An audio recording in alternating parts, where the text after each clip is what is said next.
اب کالز لیتے ہیں، دیکھتے ہیں لائن پہ کون ہے۔ السلام علیکم، یور آن ایئر۔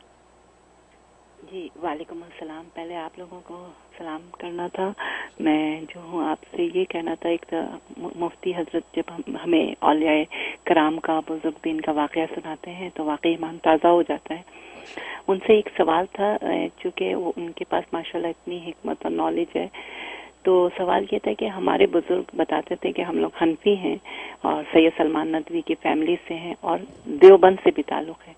تو حنفی تو ہم لوگ ابو امام حنیفہ سے ہوا تعلق، لیکن ہم جب اپنے بچوں کو یہ بات سمجھانا چاہتے ہیں تو دیوبند کا ہم لوگ صحیح سے نہیں سمجھا پا رہے۔ تو مجھے لگتا ہے کہ حضرت کو اس کا جواب بہتر پتہ ہوگا، کیونکہ اب ہمارے بزرگ دنیا میں نہیں رہے، تو میں یہ سوال کر رہی تھی۔ بہت شکریہ آپ کی کال کا، بہت شکریہ جی۔ بقیہ ویڈیو دیکھنے سے پہلے ویڈیو کو لائک کریں، رحم ٹی وی چینل کو سبسکرائب کریں اور بیل آئیکن پر کلک کریں۔ شکریہ۔ یہ آپ نے بہت مختصر سوال، لیکن بہت لمبا تفصیل طلب جواب ہے یہ، لیکن بارہ مختصر میں آپ کو بتاتا ہوں۔ اصل میں بات یہ ہے کہ اللہ کے نبی دین کو لانے والے، اللہ کے نبی دین کو لانے والے، صحابہ اکرام رضوان اللہ علیہم اجمعین دین کو پھیلانے والے، اور امام ابو حنیفہ رحمۃ اللہ علیہ دین کو لکھوانے والے، اور دارالعلوم دیوبند کے جو اکابر ہیں یہ دین کو بچانے والے۔ انگریز کے دور میں جب دین مٹنے لگا تھا اور 1857 کی جنگ آزادی بھی ہوئی تو یہ علماء دیوبند تھے، یہ دیوبند کا وہ جو ہے وہ مرکز تھا کہ یہ دین کو بچانے والے۔ بس یہ ہے، یہ وہ تاریخ ہے ان کی کہ اللہ کے نبی دین کو لانے والے، صحابہ دین کو پھیلانے والے، اور امام اعظم ابو حنیفہ دین کو لکھوانے والے۔ انہوں نے 500 علماء کا پورا بینچ بنا رکھا تھا، صبح شام دین لکھا جاتا تھا، اور اتنے مسائل لکھ دیے گئے، ہزاروں مسائل، اور 500 علماء کی جو تنخواہ امام اعظم ابو حنیفہ اپنے کاروبار تجارت سے دیتے تھے، جیب سے دیتے تھے۔ اس بینچ نے پھر فقہ حنفی مدون کی، اور یہ فقہ حنفی ایسی مدون ہوئی کہ ایک ایک جزیہ اس کے اندر یہ اصولی شکل میں یا جزوی شکل کے اندر مرتب ہو گیا۔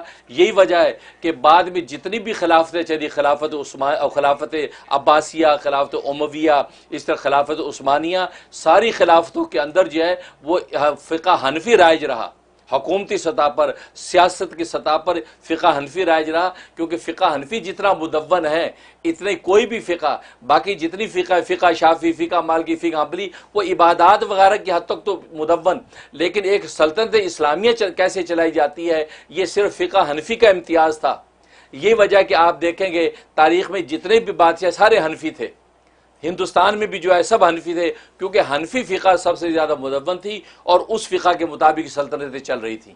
اور اسی لیے آج دنیا کے اندر حنفی فقہ کے خلاف جو پروپیگنڈا جو ہے وہ جو ہے انگلستان سے اٹھتا ہے، اور انگریز کی جو ہے وہ کہتے ہیں نا پیداوار جو فتنے ہیں وہ پھر اس فقہ حنفی کے خلاف جو ہے باتیں کرتے جی حدیث کے خلاف، سنت کے خلاف۔ ایسا نہیں ہے، اس کی وجہ یہی ہے کہ یہ ایک فقہ حنفی ایسا مذہب ہے جو پوری دنیا کو لیڈ کر سکتا ہے، اور آپ کو پتا ہے کہ غیر جو ہے وہ اسلام کی لیڈرشپ کو گوارا نہیں کرتے، اس لیے ان کو اس فقہ حنفی سے چیڑا ہے۔ لہذا یہی وجہ ہے ملکہ وکٹوریہ کے زمانے سے ہی فقہ حنفی کے خلاف کام ہونے لگا، اور آج تک فقہ حنفی کے خلاف لوگ جو ہے پھپتیاں اڑاتے ہیں، ورنہ فقہ حنفی جیسا سالڈ اور مدلل مذہب کوئی نہیں ہے۔